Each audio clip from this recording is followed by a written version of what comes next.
Mayor London Breed to downtown office developers in San Francisco. Help us, help you. Help us, help you. Show me the money. What do we got going on? Mayor London Breed, she's attempting to get a little control on the street conditions, but she's also got a ton of commercial office space that needs to be reimagined and rethought and repurposed. That's not going to happen. Let's get into it. Let's find out why. Let's see what she's thinking. Yeah, let's get into it. Here we go. Help us, help you. You know what? The developers have said, from the developer standpoint, help us, help you by cleaning up the effing streets. Haven't they? Anybody in real estate, anybody who owns real estate, anybody who owns a business, anybody that lives in San Francisco has basically said that to their city council member, has basically said that to their mayor. But the problem is just so out of control. Homelessness, drug addiction, lack of cops. The whole thing is just so out of control that this is kind of just what you get. And, so many of these folks, they voted this in. This is what they wanted. They wanted decriminalization of drugs. They didn't want the cops. They're like, cops are bad. They're terrible. So they don't have enough cops to make a go of it. And they're, pulling cops from one section to go here. Plus, you've allowed the open air drug markets to exist for decades and decades. Tenderloin. What do you expect? Now you've got a downtown core that's being impacted by so many different facets. And the big reason we focus on downtown is because that is where a huge percentage of any city's tax base is. So if you don't have businesses bringing in the revenue from commercial real estate, it's not going to be pretty. San Francisco is already facing $780 million budget deficit in the next 2 years. That's going to go to about $1.3 billion. You're going to cut more services because you got to cut something, right? And then the doom loop just kind of keeps going. All right, less services, less stuff in the city that makes the city go.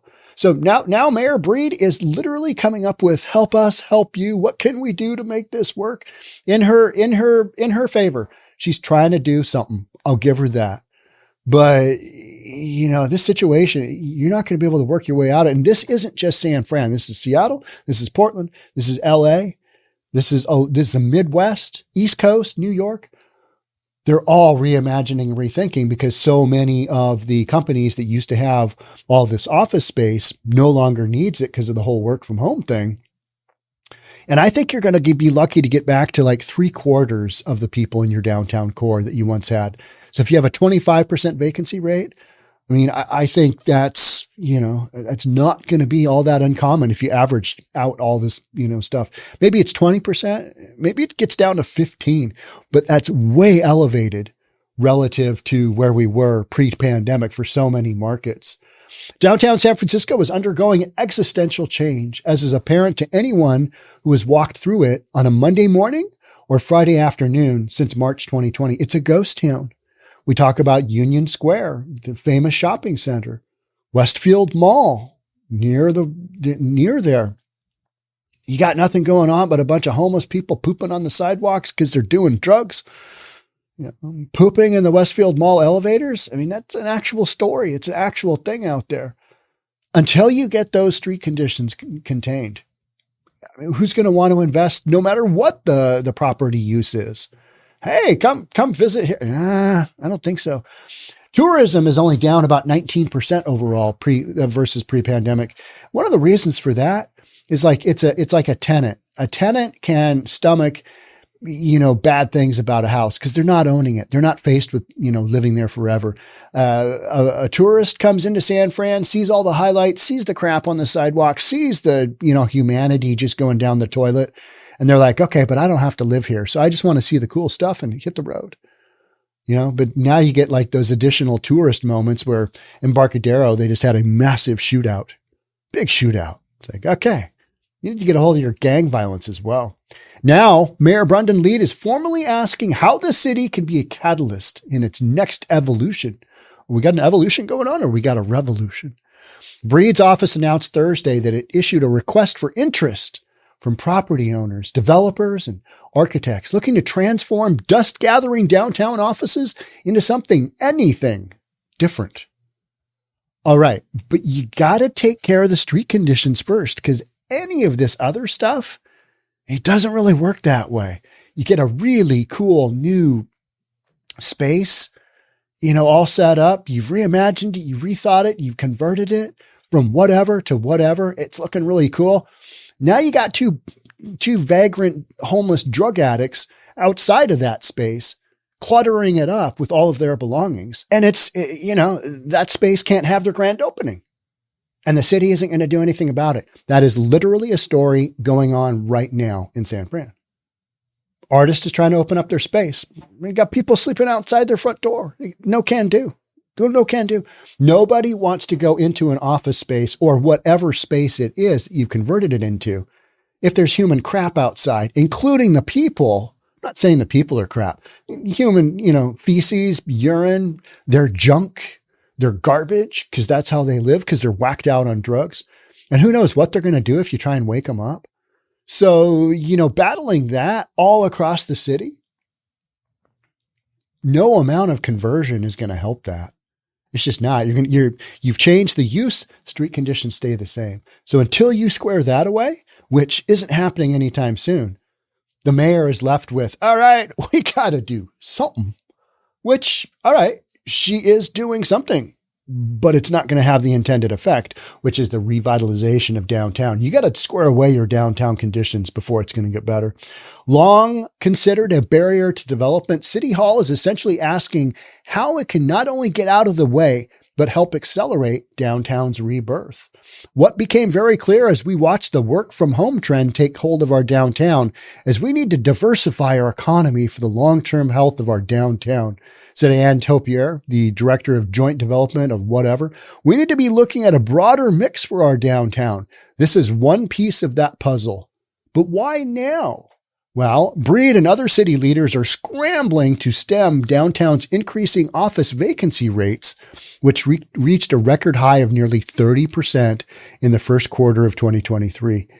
That's one big piece of the budget that drives any city is your downtown core real estate. And now you're talking about monkeying around with its use. Hey, okay. I mean, here's the realistic picture. These companies have realized they don't need all this space in downtown.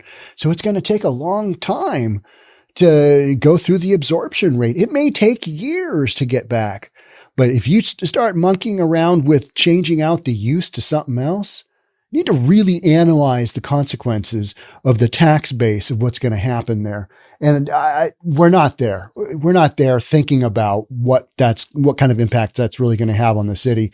We're just reacting right now. Mayor Breed is reacting, going, holy crap, we got to do something. Let's do something. Hey, developers, got any good ideas? And they've been screaming for years, clean up the streets, get the poop off the sidewalk, put people in jail that are breaking the law. All the break-ins happening. Businesses can't work in that environment. They don't want to. And certainly new ones don't necessarily want to open up in that environment. Makes sense, right? We all saw what happened to the older gentleman who was running his art gallery, his pretty famous art gallery. He's got riffraff out in the sidewalk, hoses down some homeless lady trying to get her to move. He gets hit with assault. I mean, seriously? He probably shouldn't have done that, but he's at his wit's end, right? He's at his wit's end. He's trying to preserve his livelihood, which is his art gallery. And he's got people just literally pooping out in front of his store, just doing whatever, doing a bunch of drugs, being homeless. And that's what's killing a lot of your downtown. It's that. It's not that you don't have enough uses. It's not that you haven't reimagined space. You just don't have street appeal. Don't have street appeal on top of all this other stuff. So you get that street appeal, to me, you get public safety numero uno, and then you can work from there. You can work your basis from there. Long the driver of San Francisco and Bay Area's economics, downtown economic lethargy is causing an array of consequences. The city is struggling to address a $780 million budget deficit over the next 2 years. There are going to be some cuts. It's going to be deep cuts, right? Transit agencies like BART have been unable to lure back riders because you got a bunch of people smoking fentanyl on the public transport. All right. And the dearth of office workers has caused property values to crater. San Francisco has seen that. We have talked about that on multiple times. Properties just coming way off valuations. Some of the numbers that we're seeing out of San Francisco are like, what? Is that a typo? I don't think it is. Is that really true? Let me run the numbers on this. It's not that hard. Good Lord, that is a haircut for value. By providing support to our departments and giving us important insights on what is working in office to housing conversions and conversions in general throughout the city stakeholders can make a real difference for economic recovery in our city for everyone. Okay, the stakeholders have been screaming to clean things up and to help them with public safety in general, haven't they? So help us, help you, help them, they'll help you. It goes hand in hand. But the situation that as the leaders of San Francisco and the voters of San Francisco have gotten themselves into is one that I don't think is going to have, there's no quick fix. You don't have one. So now and I think leadership understands that. And so they're like, okay, let's reimagine office building to resident. Okay. That's not going to work. Okay. Office building to manufacturing. Oh, that's a terrible idea. Office building to lab space. Oh yeah. That won't work because of this, and oh yeah. Office space to soccer stadium. Let's do that. That's literally, and it wasn't office space. It was the Westfield Mall. That was something that Mayor Britton Breed threw out as an idea. Hey, let's just convert this into a soccer stadium. With so many of these conversions, they're just wildly out of place for downtown. Yeah, maybe they can get a couple of them to kind of work, but they're not going to pencil.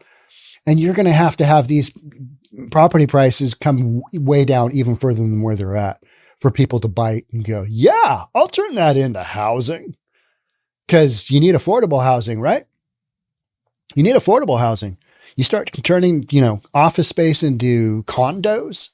You're going to have to scrape the existing building and start over from scratch. And I don't think we're there. We're talking about conversions because they want to do something with what they've already got and make it go.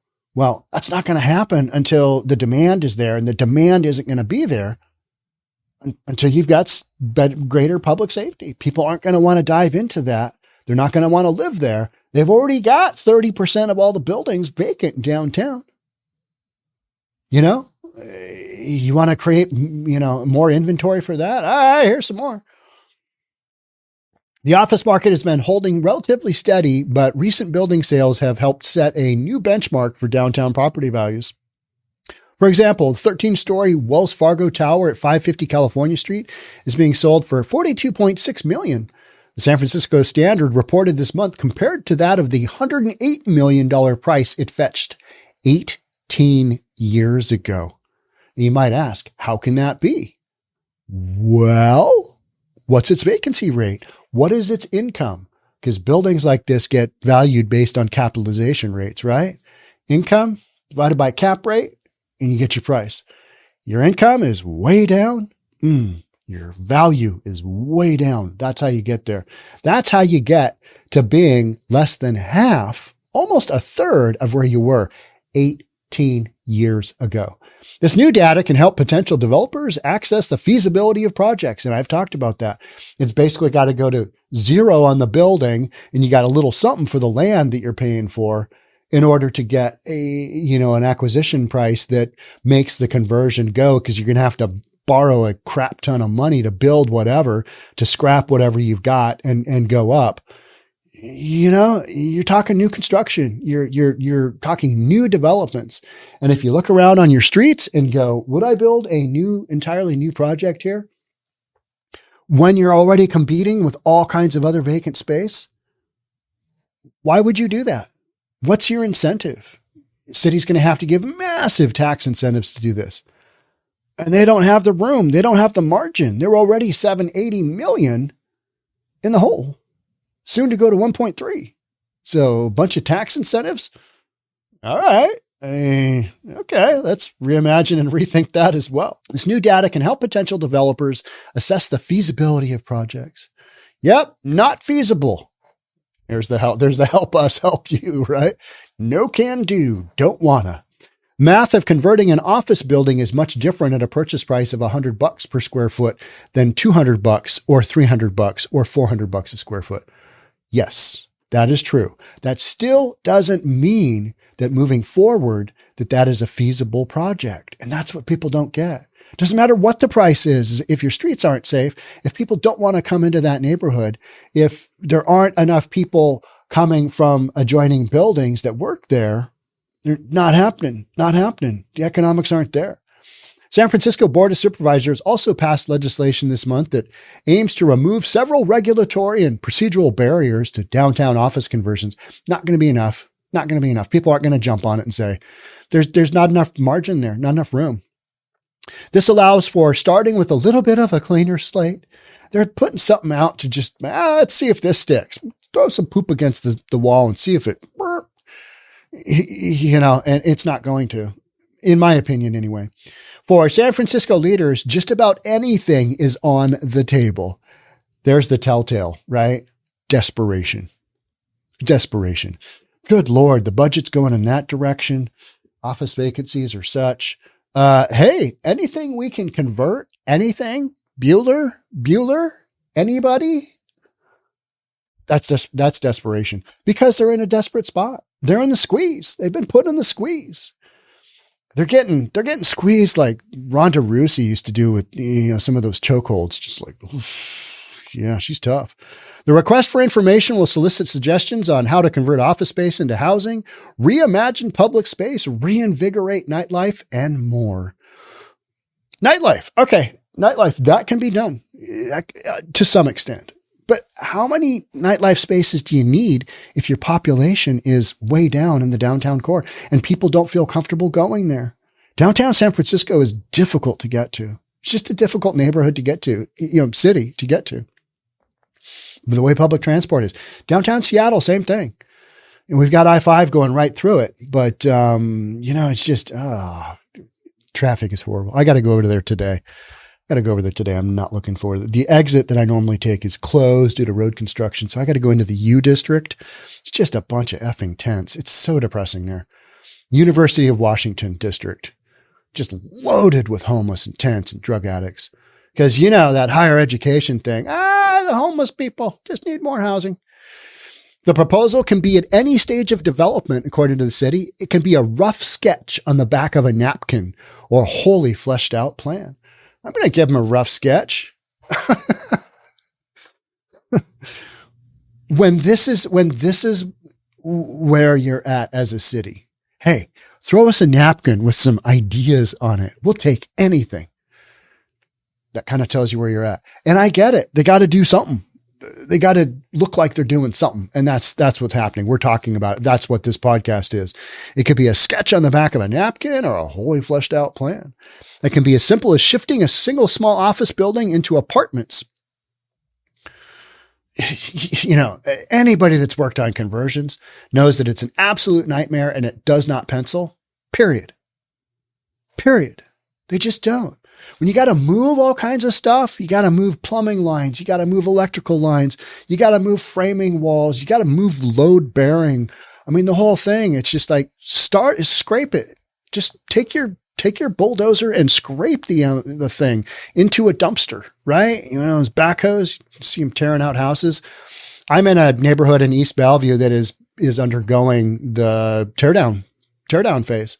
And I've thought about that with my house. I just, did a pretty good size remodel to it and it looks great. And, but I may scrape it down the road and, put up the big one because the economics would be there. But that's also because I bought it, quite a while ago and the market is really coming into its own. You scrape a house, you put, $1.5 million into it and you've got a $4 or $5 million home. Those are some of the economics. We're not talking about that here. And we're talking going from older residential use to new residential use. Whereas here you are talking about changing small office building into apartments. That doesn't make any sense. Because in my case with my house, you're still going to have basically one family, which I know is racist. I know that's racist. You're still going to have one family, maybe intergenerational families, let's call it that. And then the next house, the big one, the new one is going to be the same. So you're not talking this crazy, okay, we got office building where a whole bunch of people are going and spending money in the community. And now you've got apartments. It's like, I know they're trying it. They're going to try it. Or as ambitious as luring a whole new industry. All right. One of the other things that I saw was they're considering manufacturing in downtown San Fran. Manufacturing. I don't know if you know anything about manufacturing, but they need lots of land and they need, single story buildings, and they need a lot of access with, trucks and people coming in and out. Yeah. Or maybe they're going to do an emphasis on the arts. They've said that as well. Now we're really going to look at, I don't know if you know this, but artists, they don't, they bring in some revenue, but you're not talking same use that, big companies with taking down a lot of space are taking down. It's just the dynamics are wildly different. We'll just have 1 million artists come in. All right. Okay. Because that's been done before and it's really worked out. Yeah. You got to have subsidies for that kind of thing, right? You got to have subsidies because the numbers don't work out. Office space rentable, not being rented, sitting vacant. Not being taxed, no taxable income on the businesses there. Yeah. Got to clean up those streets first. And I know that's the long game. It's the long haul. It's the long plan. But that ain't happening because that cat's out of the bag. Those addicts aren't going anywhere. Those dealers aren't going anywhere. Those drug gang members aren't going anywhere. You're going to have to get a hold on that. Until you do, good luck. Hate to be a Debbie Downer, but that's kind of where we sit. And that's why I think you've got, the mayor she's just reacting to what's going on. And she is just, all right, what's the game plan here, folks? Help us help you. Anything. Throw it on a napkin, throw it our way. We'll consider it. It's like, okay, how is that going to go? I don't know. But I will podcast it for you right here on News for Reasonable People. Hey, check out the merch. Got a bunch of merch. This one's just #reasonable. We've also got the old Seattle Real Estate podcast, and we got some funny stuff on our cups too. Funny stuff that I can't divulge here because they are deemed to be not representative of supporting the democratic process. That's all I'm going to say there. Check out the mugs. We'll catch up soon. Bye for now.